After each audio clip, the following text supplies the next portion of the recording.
A few years ago, I was working as an Agile consultant for one of the largest banks in the United States. The bank was moving from traditional waterfall to more Agile practices. I remember one day in one of my Agile trainings, one of the attendees, who happened to be the manager of the 25 people group I had that day, stood up and with an agitated voice said, "Agile will not work here. You don't understand. We're different."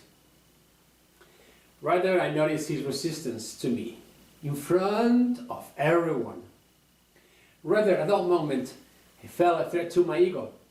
I was the Agile expert, and someone was challenging me in front of everyone else.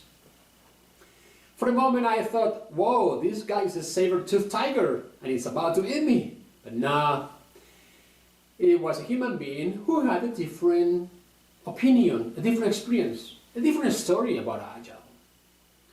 Yet my brain reacted like my life was in real danger. I was in survival mode, full of adrenaline and cortisol. Fighting to be right is the easiest reaction to prevail in the moment.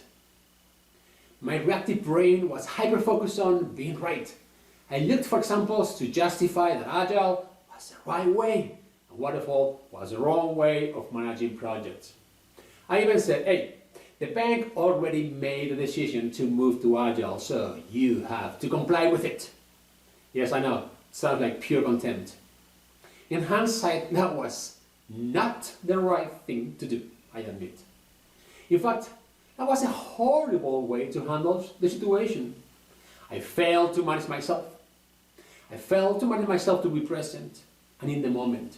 I failed to rely on my frontal cortex instead of my amygdala. And believe me, it didn't take me long to figure it out. I discovered what triggered my reactive brain, and that was a big aha moment for me.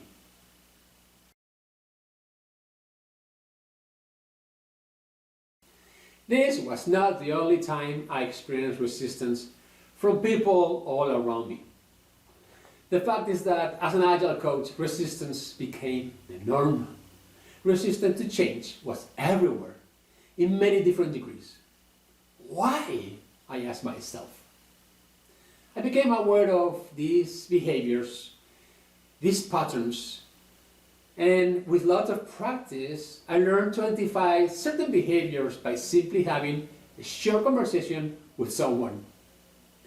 Behaviors that sounded like gossiping, contempt, blaming, victimization, defensiveness, and others. Based on those many experiences I had in all my coaching career, I was able to compile a list of phrases that are usually attached to a reactive, fearful mindset in the moment. These are some of those. Agile will never work here. We are different. Welcome to our world. This is just theory, textbook, but reality, it's much different. The team needs coaching, but I don't need coaching.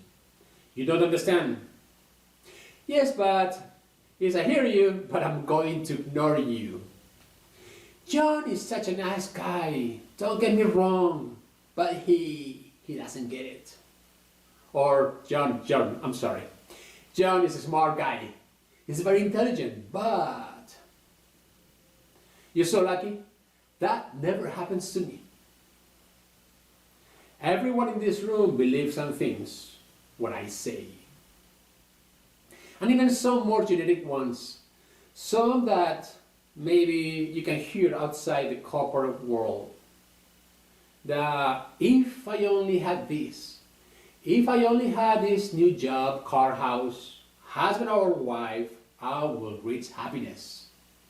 Yes, this may sound like something coming from a victim or somebody that feels powerless.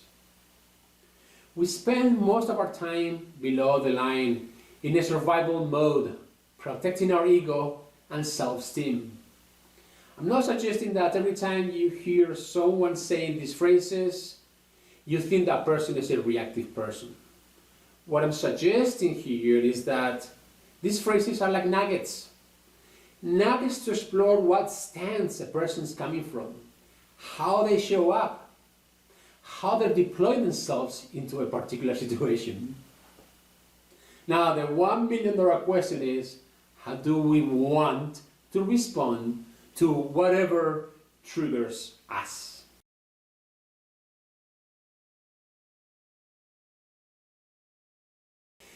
Blaming, gossiping, triangulation, defensiveness, passive-aggressive behavior are very unhealthy reactions triggered by a reactive brain in the moment. So instead of blaming others, ourselves, or anything for that matter, we can take control of how we respond to each situation. We tend to take the easiest path to deal with friction, which is looking for blame outside and not taking responsibility. So instead of letting ourselves at the effect of something external, we should take 100% responsibility of whatever is going on around us and how we respond to that particular situation.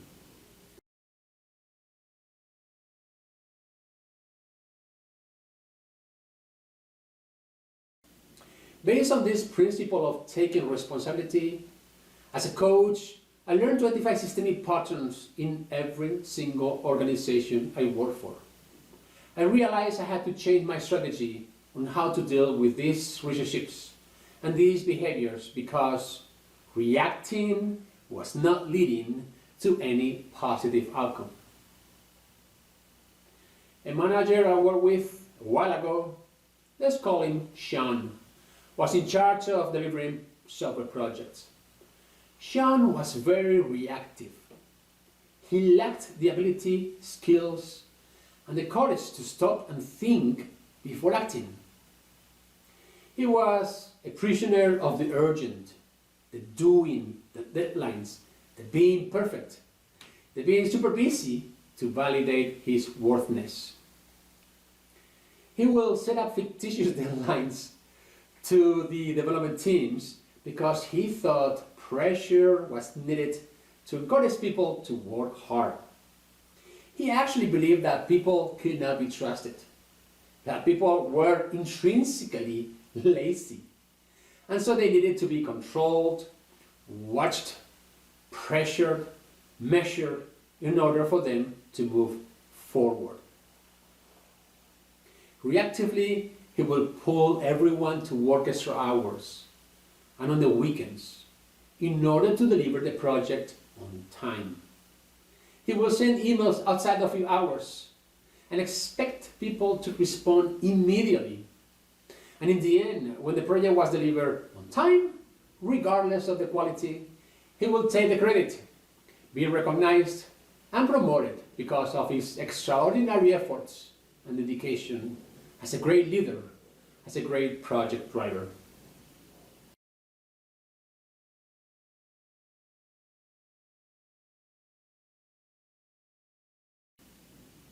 The systemic pattern here of lack of vision, planning, stressing everyone around, pushing people around, and delivering a project on time without even thinking about the outcomes was rewarded by the company with public acknowledgement, recognition, and promotion. What do you think was happening in Sean's head? What was his internal story? Probably Sean said this was a positive behavior that led to awesome outcomes. Hey, every time I act like this, I get rewarded. So guess what? I should continue acting just like this. Little did he know he was destroying his relationships with the employees and impacting their lives considerably, making himself an undesirable leader to work with. To simplify this behavior, it was like he was given a cookie as a reward for his unhealthy and reactive leadership behaviors. And he was totally oblivious of the impact to the teams and the organization he was causing by introducing this toxicity into the system, into the organization itself. Definitely, the organizational culture did not help here either.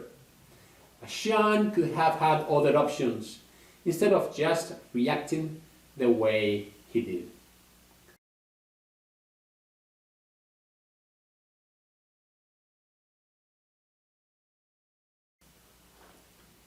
The more I saw these reactive minds on others around me, the more I looked myself at the mirror.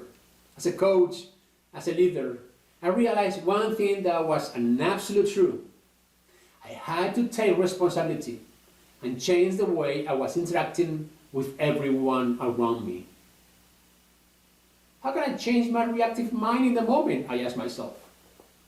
Well, I learned that by recognizing my impulses within me, taking a pause, and having options to respond was my 1, 2, 3 steps to move from a reactive brain to a creative brain. By observing my own patterns and practicing being present in the moment, I became more present to others. I learned to self-regulate. I learned to anticipate my impulses and having options to respond to each situation in a way that was outcome-focused, creative, and also helped bring awareness to others in a healthy and effective manner.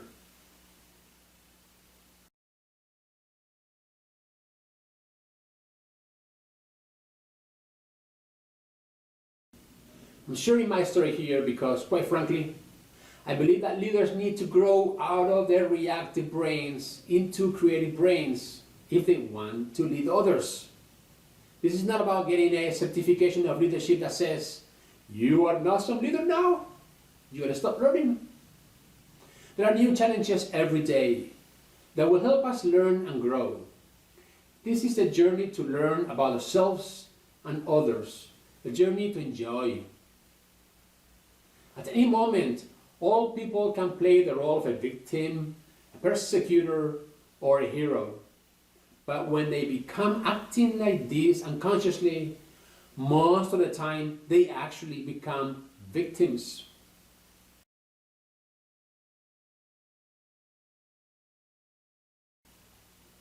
If we play the role of a victim or a blamer, we will end up becoming one at work and everywhere else. So, what is the moral of the story here? No matter how much Agile training, new Agile processes are implemented, new roles created, in a reactive organization where leaders or employees are most of the time operating in a reactive mode, Agile will have little to no positive impact. Neither will be embraced nor sustained by anyone.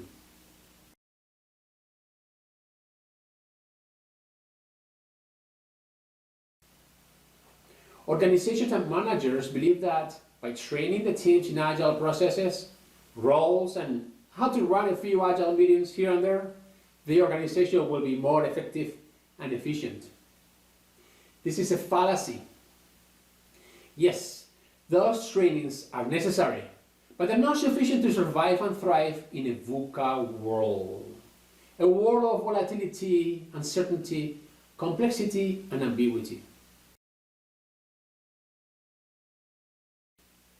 A true Agile transformation, or any transformation, requires horizontal development of skills, processes, as well as vertical development of people from a reactive brain to a creative brain, and especially from their leaders. So what do I mean by vertical development?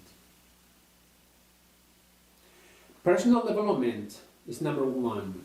Is the I, is the ability to look within and understand ourselves, then use what we learn to make good decisions and be more in control of our lives. For example, self-awareness and self-management. Number two, interpersonal development. This is the we, the ability to take perspective that allow us to keep in mind that each of us is not a me, but a part of an interconnected we as well. For example, experiencing collaboration and embodying new behaviors as well as improving interpersonal skills. The third one, system dynamics. This is the all of us, is the ability to understand how different systems and teams influence one another within the organization, their behaviors, their inputs, outputs, patterns, interdependencies, flow, and feedback loops. Well, we upgrade our computers and phones operating systems several times per year, even several times per month now with the smartphones. But when was the last time that you upgraded your internal operating system so you can deal with new emerging circumstances, challenges, and opportunities? So upgrade your operating system from a reactive 1.0 to a creative 3.0 and beyond. Start by taking a free personal leadership assessment. Visit www.consciousagile.com. Thank you.